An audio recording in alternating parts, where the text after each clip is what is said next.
ವೀಕ್ಷಕರೇ, ನೀವು ನೋಡ್ತಾ ಇದ್ದೀರಾ ವಿಶ್ವವಾಣಿ ಮನಿ. ನಾನು ಕೇಶವ್ ಪ್ರಸಾದ್.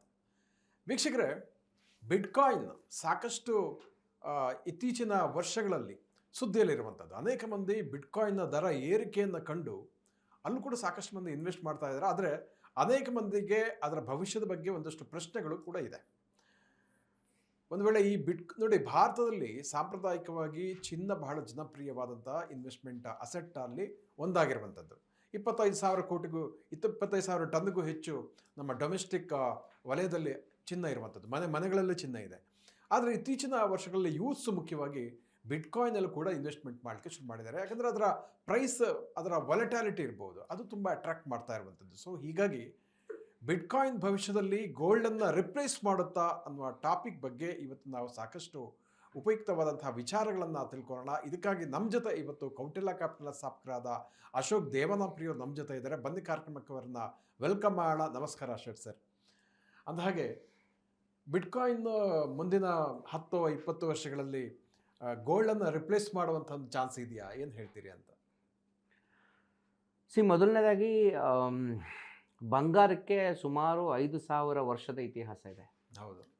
ಆಮೇಲೆ ಏನೇ ನಡೆದರೂ, ಪ್ರಪಂಚದ ಏನೇ ಒಂದು ಸನ್ನಿವೇಶ ನಡೆದರೂ, ಯಾವುದೇ ರೀತಿಯಾದಂತಹ ಸಮಸ್ಯೆಗಳು ಬಂದರೂ ಬಂಗಾರ ಆಲ್ವೇಸ್ ಎ ಸ್ಟೇಬಲ್ ಅಸೆಟ್, ಸಮತೋಲನ ಅಂತೀವಲ್ಲ, ಅದು ಕನ್ಸಿಸ್ಟೆಂಟಾಗಿ ಸುಮಾರು 5,000 ವರ್ಷ ಅದು ತೋರಿಸಿದೆ. ಸೊ ಬಂಗಾರದಷ್ಟು ಕನ್ಸಿಸ್ಟೆಂಟ್ ಅಸೆಟ್ ಪ್ರಪಂಚದಲ್ಲಿ ಯಾವುದೂ ಇಲ್ಲ. ಓಕೆ. ಡಾಲರ್ ಇವತ್ತು one of the most favourite currency of the world. Correct. ಅದು ಬರೀ 100 ವರ್ಷದಿಂದ. ಅದಕ್ಕೆ ಮುಂಚೆ 200-300 ವರ್ಷ ಬ್ರಿಟಿಷ್ ಪೌಂಡ್ ಇತ್ತು. ಅದಕ್ಕೆ ಮುಂಚೆ ಸುಮಾರು ಒಂದು 100 ಕರೆನ್ಸಿ ಇತ್ತು. ಎಲ್ಲ ಸತ್ತೋದು. ಬಂಗಾರ ಮಾತ್ರ ಇನ್ನೂ ಬದುಕಿದೆ. ಅದಕ್ಕೆ ಕಂಪೇರ್ ಮಾಡಿದ್ರೆ ಬಿಟ್ಕಾಯಿನ್ ಬರೀ ಅದಕ್ಕೆ ವಯಸ್ಸು 17-18 ವರ್ಷ. 2009ರಲ್ಲಿ ಬಿಟ್ಕಾಯಿನ್ ಬಂದಿದ್ದು. ಆದರೆ ಬಂಗಾರ ಅಷ್ಟು ಬ್ಯಾಲೆನ್ಸ್ ಇಲ್ಲ. ಬಂಗಾರ is list volatile asset. Correct. ತುಂಬ ಕನ್ಸಿಸ್ಟೆಂಟ್ ಆಗಿರುತ್ತೆ ಬಂಗಾರ ಬಿದ್ದರೆ ಒಂದು 10% ಬೀಳ್ಬೋದು ಅಷ್ಟೇ. ಬಂಗಾರ 50% ಬಿದ್ದಿಲ್ಲ. ಆದರೆ ಬಿಟ್ಕಾಯಿನ್ ಅನ್ನೋ ಅಸೆಟ್ಟು ಈ ಹಿಸ್ಟ್ರಿಯಲ್ಲಿ ಹತ್ರ ಸುಮಾರು 80%, 90% ಬಿದ್ದುಬಿಡುತ್ತೆ. 100 ರೂಪಾಯಿ ಮಾಲು 90 ರೂಪಾಯಿ ಬಿದ್ದುಬಿಡುತ್ತೆ. ಬಂಗಾರ ಹಂಗಲ್ಲ. 100 ರೂಪಾಯಿ ಮಾಲು 10 ರೂಪಾಯಿ ಬೀಳ್ಬೋದು, 15 ರೂಪಾಯಿ ಬೀಳ್ಬೋದು. ಕರೆಕ್ಟ್. Guaranteed product. ಬಂಗಾರಕ್ಕೆ ಬ್ಯಾಕಿಂಗ್ ಇದೆ. It's A physical asset. Bitcoin is A digital asset. ಬಂಗಾರನ ಮೂವ್ ಮಾಡಬೇಕು, ಅದು ಒಂದು ವಸ್ತು. ಬಿಟ್ಕಾಯಿನ್ ಇಲ್ಲ, ಆನ್ಲೈನಲ್ಲಿ ಮೂವ್ ಮಾಡ್ಬೋದು. ನೀವೊಂದು ಇಮೇಲ್ ಕಳಿಸ್ದಂಗೆ. ಹೌದು. ಓಕೆ. ಆದರೆ ನೀವು ಈ ಬಿಟ್ಕಾಯಿನ್ ನೋಡಿದ್ರೆ ಇವತ್ತಿನ ಕಾಲಘಟ್ಟದಲ್ಲಿ ಬಂಗಾರದ ಒಂದು ಟೋಟಲ್ ವ್ಯಾಲ್ಯೂಯೇಷನ್ ಒಂದು $15 ಟ್ರಿಲಿಯನ್ ಬರುತ್ತೆ. ಬಿಟ್ಕಾಯಿನ್ ನನ್ನ ಪ್ರಕಾರ ಮೇ ಬಿ 1 ಟ್ರಿಲಿಯನ್ ಮೇಲೆ ಒಂದು 10%. ಬಂಗಾರದ 10% ಅಷ್ಟೇ ವ್ಯಾಲ್ಯೂಯೇಷನ್ ಇರೋದು ಬಿಟ್ಕಾಯಿನ್ಗೆ. ಇವತ್ತಿಗೆ ಅಪ್ರಾಕ್ಸಿಮೇಟ್ ಹೇಳ್ತಾ ಇದ್ದೀನಿ, ಸ್ವಲ್ಪ ಆ ಕಡೆ ಈ ಕಡೆ. ಆದರೆ ಈ ಬಿಟ್ಕಾಯಿನ್ ಅನ್ನೋದು ಕ್ರಿಪ್ಟೋ ಕರೆನ್ಸಿ ಆದ್ದರಿಂದ ಅದು ಡಿಸೆಂಟ್ರಲೈಸ್ಡ್ ಕರೆನ್ಸಿ. ಅದು ಸರ್ಕಾರಗಳು ಅದರ ಮೇಲೆ ಕಂಟ್ರೋಲ್ ಮಾಡಲಿಕ್ಕೆ ಅಷ್ಟು ಈಸಿ ಇಲ್ಲ. ಅದು ಅದರ ಸ್ಟ್ರೆಂತು. ಪ್ರಪಂಚ ದೇಶಗಳು ಅವರ ಒಂದು ಸಾವರ್ನಿಟಿನ ಏನಂತಾರೋ ಕನ್ನಡದಲ್ಲಿ ನಂಗೆ ಗೊತ್ತಿಲ್ಲ. ಸಾರ್ವಭೌಮತೆ ಅಂತ ಹೇಳ್ತಾರೆ. ಪಾಸಿಬಲ್. ಓಕೆ. ಸೊ ಅದನ್ನು ಕಾಪಾಡ್ಕೊಳ್ಳೋಕ್ಕೆ ಸಾಧಾರಣವಾಗಿ ಆ ಒಂದು ದೇಶದ ಶಕ್ತಿನ ತೋರಿಸ್ಬೇಕಂದ್ರೆ ಅವರ ಟ್ರೆಜರಿಯಲ್ಲಿ ಬಂಗಾರ ಇಟ್ಕೋತಾರೆ. ಆದರೆ ಬಿಟ್ಕಾಯಿನ್ ಟ್ರೆಜರಿಲಿ ಇಟ್ಕೊಂಡು ಅವ್ರ ಶಕ್ತಿ ತೋರಿಸುವಂಥ ಅಸೆಟ್ ಅಲ್ಲ ಅದು. ಅದನ್ನು ಇನ್ನು ಪ್ರಪಂಚ ಬಳಸ್ತಿದೆ, ಆದರೆ ಎಲ್ಲರೂ ಬಳಸ್ತಾ ಇಲ್ಲ. ಇವತ್ತು 100 ಜನ ಬಜಾರಲ್ಲಿದ್ದರೆ ಒಂದು 4 ಜನ ಬಿಟ್ಕಾಯಿನ್ ತೊಗೊತಾರೆ, ಆದರೆ 96 ಜನ ಬಂಗಾರನೇ ತೊಗೊಳ್ತಾರೆ. ಯಾಕೆ? ಅದರದ್ದೇ ಆದಂಥ ಚರಿತ್ರೆ, ಅದರದ್ದೇ ಆದಂತಹ ಒಂದು ಸಾಧನೆ ಇರೋ ಒಂದು ಲೋಹ ಬಂಗಾರ. ವೆಲ್ ನೋನ್ ಇದು ಕೂಡ ಆಗಿರೋದ್ರಿಂದ. ಸೊ ಈ ಕಾರಣಗಳಿಂದ ಬಿಟ್ಕಾಯಿನ್ನು ಹೇಗೆ ರಿಯಾಕ್ಟ್ ಮಾಡುತ್ತೆ ಫ್ಯೂಚರ್ ನಮಗೆ ಐಡಿಯಾನೇ ಇಲ್ಲ. ಈಗ 50 ವರ್ಷದ ಮೇಲೆ ಬಿಟ್ಕಾಯಿನ್ ಇರುತ್ತೆ ಅಂದರೆ ನೀವು ನನಗೆ ಪ್ರಶ್ನೆ ಕೇಳೋ ನಂಗೆ ಗೊತ್ತಿಲ್ಲ ಅಂತೀನಿ. ಅದೇ ನೀವು ಬಂಗಾರ ಇರುತ್ತೆ ಅಂದರೆ 50,000 ವರ್ಷ ಆದರೂ ಇರುತ್ತೆ ಬಂಗಾರ, ಎಲ್ಲೋಗ್ಬಿಡುತ್ತೆ. ನಿಮಗೆ ಹಿಂದೆ ಒಂದು ಪ್ರೋಗ್ರಾಮಲ್ಲಿ ಹೇಳಿದ್ದೆ ನಾನು, ಬಂಗಾರ ಎಲ್ಲೋ ಕಾಸ್ಮಿಕ್ ಇದು ನಡೆದಾಗೆ ಬಂದಿದ್ದು, ಅದು ಭೂಮಿಗೆ ಸೇರಿದ ವಸ್ತುನೇ ಅಲ್ಲ, ಭೂಮಿಗೆ ಬಂದು ಬಿತ್ತು ಬಂಗಾರ, ಹೊರಗಿಂದ ಬಂದಿದ್ದು ಅಂತ ಅಲ್ವಾ, ಲಕ್ಷಾಂತರ ವರ್ಷಗಳ ಹಿಂದೆ. ಮತ್ತೆ ಬಂಗಾರದಂತಹ ಮತ್ತೆ ಹುಟ್ಟು ಬರಕ್ಕೆ ಚಾನ್ಸೇ ಇಲ್ಲ, ಕ್ರಿಯೇಟ್ ಮಾಡೋಕ್ಕೂ ಆಗೋದಿಲ್ಲ. ಆದರೆ ಈ ಬಿಟ್ಕಾಯಿನ್ ಅಂತ ಕ್ರಿಪ್ಟೋ ಇನ್ನ 100 ಕರೆನ್ಸಿ ನೀವು ಕ್ರಿಯೇಟ್ ಮಾಡ್ಬೋದು. ಈಗ ಬಿಟ್ಕಾಯಿನ್ ಜೊತೆ ಈದರು, ಓಕೆ, ಸಲೋನಾ, ಕಾರ್ಡಾನೋ, ಸೊ ಬೇರೆ ಬೇರೆ ಬರ್ಬೋದು. ಬೇರೆ ಬೇರೆ ಕ್ರಿಪ್ಟೋ ಕರೆನ್ಸಿಗಳಿದ್ದಾವೆ. ಅಥವಾ ಪ್ರಪಂಚ ಇನ್ಯಾವುದೋ ಹೊಸದಾದಂತಹ ಇನ್ಯಾವುದೋ ಒಂದು ಟೆಕ್ನಾಲಜಿನ ಬಳಸ್ಕೊಂಡು ಇನ್ನೇನೋ ಕ್ರಿಯೇಟ್ ಮಾಡ್ಬೋದು. ಆವಾಗ ಇದು ಡೌನ್ ಅವಾಗ ಬಿಟ್ಕಾಯಿನ್ ಏನಾಗುತ್ತೋ ನನಗೆ ಗೊತ್ತಿಲ್ಲ. ಆ ಒಂದು ಅನ್ಸರ್ಟನಿಟೀಸ್ ಇದೆ. ಸೊ ಹಾಗಾಗಿ ಈ ಬಿಟ್ಕಾಯಿನ್ ಅನ್ನೋ ಕರೆನ್ಸಿ ಅದಕ್ಕೆ ದಮ್ಮಿದೆ, ಅದಕ್ಕೆ ಶಕ್ತಿ ಇದೆ. ಓಕೆ, ಏನಕ್ಕಿದೆ ಅಂದರೆ ಅದನ್ನು ಬ್ಲ್ಯಾಕ್ ರಾಕ್ ಅಂತ ದೊಡ್ಡ ದೊಡ್ಡ ಸಂಸ್ಥೆಗಳು, ಪ್ರಪಂಚದ ದೊಡ್ಡ ದೊಡ್ಡ ಸರ್ಕಾರಗಳು, ಅಮೇರಿಕಾ, ಯುರೋಪು, ಜಪಾನ್ ಇವರೆಲ್ಲ ಹೋಲ್ಡ್ ಮಾಡಿ ಇಟ್ಕೊಂಡಿದ್ದಾರೆ.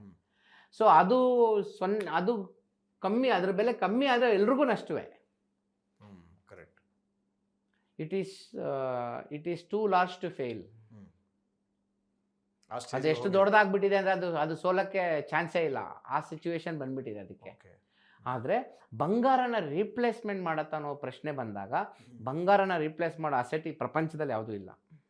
ಸೊ ಸಾಧ್ಯ ಇಲ್ಲ ಅಂತ. ಯಾವ ಅಸೆಟನ್ನು ಬಂಗಾರನ ರೀಪ್ಲೇಸ್ ಮಾಡೋಕ್ಕೆ ಸಾಧ್ಯ ಇಲ್ಲ. ಆದರೆ ಬಂಗಾರ ಸ್ಲೋಗಿ ಹೋಗ್ಬೋದು. ಈಗ ನೋಡಿ, ಬಿಟ್ಕಾಯಿನು ಒಂದು ಕಾಲದಲ್ಲಿ $1 $2 ಇತ್ತು.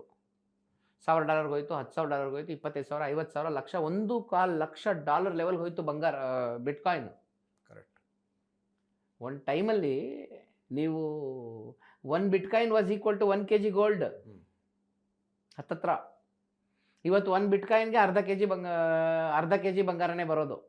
ಈಗ ನನ್ನ ಪ್ರಕಾರ ಒಂದು $70,000-$75,000 ಲೆವೆಲಲ್ಲಿ ಇದೆ ಬಿಟ್ಕಾಯಿನು. ಮತ್ತು 75,000 ಮತ್ತೆ ಅದು ಇನ್ನು 25,000ಕ್ಕೆ ಹೋಗ್ಬೋದು, ನನಗೆ ಗೊತ್ತಿಲ್ಲ. ಬಂಗಾರಕ್ಕೆ ಆ ಪ್ರಾಬ್ಲಮ್ ಇಲ್ಲ, ಅದು ಸ್ಟೇಬಲ್. ಬಂಗಾರನ ಯಾರು ಬಂಗಾರ ಮೇಲಕ್ಕೆ ಹೋಗುತ್ತೆ ಅಂತ ತಗೊಳ್ಳಲ್ಲ. ನಾನು ಸೋತಾಗ ನನ್ನ ಜೊತೆ ಬಂಗಾರ ಇರುತ್ತೆ ಅಂತ ತಗೊಳ್ತಾರೆ. ಆಪತ್ ಬಾಂಧವ. ಅದಕ್ಕೆ ಅಲ್ಲ ಅದನ್ನು ಲಕ್ಷ್ಮಿ ಅನ್ನೋದು. ನಾವು ಅದನ್ನು ದೇವ್ರ ಥರ ನೋಡ್ತೀವಿ ನಾವು. ಹೌದು. ಸೊ ಬಂಗಾರ ಗ್ರೋತ್ ಅಸೆಟ್ ಅಲ್ಲ, ಅದು ಪ್ರೊಟೆಕ್ಷನ್ ಅಸೆಟ್. ಈ bitcoin growth asset, protection asset ಅಲ್ಲ. ಅದಕ್ಕೆ ಯಾವ ಪ್ರೊಟೆಕ್ಷನೇ ಇಲ್ಲ, ಅದಕ್ಕೆ ಬ್ಯಾಕಿಂಗೇ ಇಲ್ವಲ್ಲ, ಫಂಡಮೆಂಟಲ್ಸೇ ಇಲ್ವಲ್ಲ. ಕರೆಕ್ಟ್. ಸೊ ಹಾಗಾಗಿ ಬರೋ ದಿನಗಳಲ್ಲಿ ಬಿಟ್ಕಾಯಿನ್ ಎಲ್ಲಿಗೆ ಹೋಗುತ್ತೋ ಯಾರಿಗೂ ಐಡಿಯಾ ಇಲ್ಲ. Cryptocurrency the highest ever price reach was $1,25,000, $1,25,000 ಅಷ್ಟು ಪ್ರೈಸ್ ಹೋಯಿತು. ಅದು 5 ಲಕ್ಷಕ್ಕೂ ಹೋಗ್ಬೋದು, ನನಗೆ ಗೊತ್ತಿಲ್ಲ. Okay, correct. ಹಾಂ, ಬಟ್ ಅದು ಹೋಗೋಕ್ಕೆ ಮುಂಚೆ 5 ಲಕ್ಷಕ್ಕೆ ಹೋಗಕ್ಕೆ ಮುಂಚೆ 25,000ಕ್ಕೆ ಬಂದು ಮೇಲೆ ಹೋಗ್ಬೋದು. ಆ ವೊಲೆಟಾಲಿಟಿನ ಯಾರು ತಡ್ಕೊಂಡು, ಯಾರು ಅದನ್ನೆಲ್ಲ ಆ ಒಂದು ಪ್ರೆಷರ್ನ ಕಂಟ್ರೋಲ್ ಮಾಡಿಕೊಂಡು ಕೊನೆಗೆ ಅದನ್ನು ಹೋಲ್ಡ್ ಮಾಡಿ ಇಟ್ಕೊತಾರೋ ಅವನೇ ಸಕ್ಸಸ್ ಮಾಡೋಕ್ಕಾಗೋದು. ಅದು 100ಕ್ಕೆ 10 ಜನನೇ ಮಾಡ್ತಾರೆ. ಸೊ 100ಕ್ಕೆ 90 ಜನರಿಗೆ ಕಷ್ಟ ಅಂತ ಹೇಳಿ. ಖಂಡಿತ ಕಷ್ಟ. ಅಂಥ ಅಸೆಟ್ಗಳನ್ನ ಹೋಲ್ಡ್ ಮಾಡೋದು ತುಂಬ ಕಷ್ಟ. ಮೆಂಟಲ್ ಸ್ಟ್ರೆಸ್ ಹೆವಿ ಇರುತ್ತೆ. ಸೊ ಅಂದ್ರೆ ಈಗ ಮಿಡಲ್ ಕ್ಲಾಸ್ ಇರ್ಬೋದು ಅಥವಾ ಸ್ವಲ್ಪ ರಿಸ್ಕ್ ಟೇಕಿಂಗ್ ಇರುವವರು, ಸೊ ಇದನ್ನು ತಮ್ಮ ಪೋರ್ಟ್ಫೋಲಿಯೋದಲ್ಲಿ ಬಿಟ್ಕಾಯಿನ್ ತಗೋಬಹುದಾ ತಗೋಬಾರ್ದಾ, ಏನು ಹೇಳ್ತೀರಿ? ಅಥವಾ ಎಷ್ಟು ತಗೋಬಹುದು? ನನ್ನ ಪ್ರಕಾರ ಯಾವಾಗಲೂ ಬಿಟ್ಕಾಯಿನ್ ಎಲ್ಲರೂ ತಗೋಬೇಕು. If you ask me personally, 10% portfolio bitcoin ಹಾಕ್ಬೋದು. 10%. ಈಗ ನಿಮ್ಮ ಹತ್ರ ₹1 ಕೋಟಿ ಹಣ ಇದೆ ಅಂತ ಇಟ್ಕೊಳ್ಳಿ, 10 ಲಕ್ಷ ಹಾಕಿ. 10 ಲಕ್ಷ ದುಡ್ಡಿದೆ, 1 ಲಕ್ಷ ಹಾಕಿ. ಯಾಕೆ ಅಂದರೆ ಅದು ಗ್ರೋ ಆಗುತ್ತೆ ಅಂತ. ಯಾಕೆ ಅಂದರೆ ಸಪೋಸ್ ನಾಳೆ ಅದು ತುಂಬ ಸೂಪರ್ ಹಿಟ್ ಆಗಿಬಿಟ್ರೆ, ಅಯ್ಯಯ್ಯೋ ನಾವು ತೊಗೊಂಡಿಲ್ವೇ ಅವತ್ತು, ಅವಕಾಶ ಇತ್ತೆ ಅಂತ ಕೊರಗಬಾರ್ದು, ಫೋಮೋ ಆಗಬಾರ್ದು. ಅಥವಾ ಅದೇನಾದರೂ ಫ್ಲಾಪ್ ಹೊಡಿತು ಅಂದ್ಕೊಳ್ಳಿ, ಹೋಗ್ಲಿ ಬಿಡ 10% ಹಾಕಿದ್ದೀನಿ, 90% ಸೇಫ್ ಆಗಿದೆ, ಬಿಟ್ಟು ಹಾಕು, ಹೋದ್ರು ಹೋಯ್ತು. ಆ ಥರ ನೆಮ್ಮದಿ ಇರುತ್ತೆ. ಎರಡೂ ಥರ ನಮಗೆ ಸುಖ ಬರುತ್ತೆ. ಕರೆಕ್ಟ್.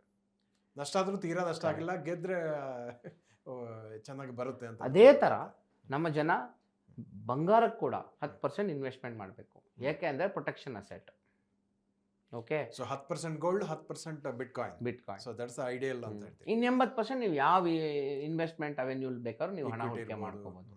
ಇದು ಒಂದು ಥಾಟ್ ಪ್ರೊಸೆಸ್. ಹಾಗಾಗಿ ಒಂದು ಬಿಟ್ಕಾಯಿನ್ ಅಂತ ಒಂದು ಡಿಜಿಟಲ್ ಕರೆನ್ಸಿನ ಗೋಲ್ಡ್ ಅಂತ ಪ್ರೂವನ್ ಸ್ಟೇಬಲ್ 5,000 ವರ್ಷಗಳ ಹಿಸ್ಟೋರಿಕಲ್ ಇರೋ ಅಸೆಟ್ ಜೊತೆ ಕಂಪೇರ್ ಮಾಡೋಕ್ಕೆ ಸಾಧ್ಯನೇ ಇಲ್ಲ. ಟೈಮ್ ಟೆಸ್ಟೆಡ್ ಕೂಡ ಆಗಿರೋಂಥದ್ದು ಸಾಧ್ಯನೇ ಇಲ್ಲ. ಓಕೆ, ಅದು ನನ್ನ ಒಂದು ಅನಿಸಿಕೆ. ಭಾಳ ಚೆನ್ನಾಗಿ ಹೇಳಿದ್ರಿ. ಇದಕ್ಕೆ ಏನು ವ್ಯತ್ಯಾಸ ಬಿಟ್ಕಾಯಿನ್ ಮತ್ತು ಗೋಲ್ಡ್, ಮತ್ತು ಇದು ರಿಪ್ಲೇಸ್ ಆಗಲಿಕ್ಕೆ ಸಾಧ್ಯ ಇಲ್ಲ ಅನ್ನುವಂಥದ್ದನ್ನು ಬಹಳ ಲಾಜಿಕಲಿ ಹೇಳಿದ್ದಕ್ಕಾಗಿ ಧನ್ಯವಾದಗಳು. ವೀಕ್ಷಕರೇ, ಇಂತಹ ಮತ್ತಷ್ಟು ಉಪಯುಕ್ತ ವಿಡಿಯೋಗಳಿಗೆ ವಿಶ್ವವಾಣಿ ಮನಿ ಯೂಟ್ಯೂಬ್ ಚಾನಲನ್ನು ವೀಕ್ಷಿಸಿ ಮತ್ತು ಸಬ್ಸ್ಕ್ರೈಬ್ ಮಾಡಿ. ವಂದನೆಗಳು.